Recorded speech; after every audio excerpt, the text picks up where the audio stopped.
Ya sunanka?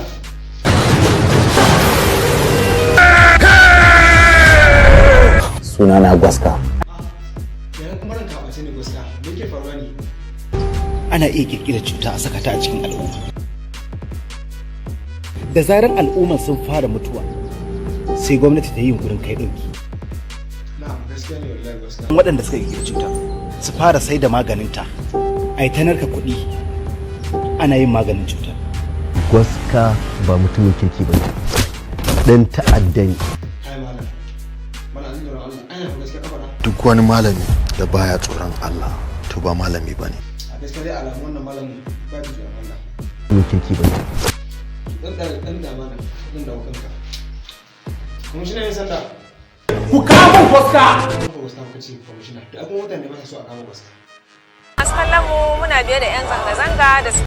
Yawwa to wai an ce Gwaska ta gidan gwamna, wai mai tungaye a gidan gwamnatin? Abin da ya ga dama. Abin da ya ga dama kamar ya.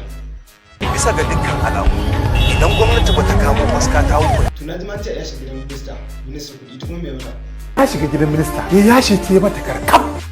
Ai wanda haka, kullum da ya musa haka. You have made the mistake. A'a, DSP a kusa ba wani mistake hakan da shi ne daidai. Mutum ɗaya gagare ku.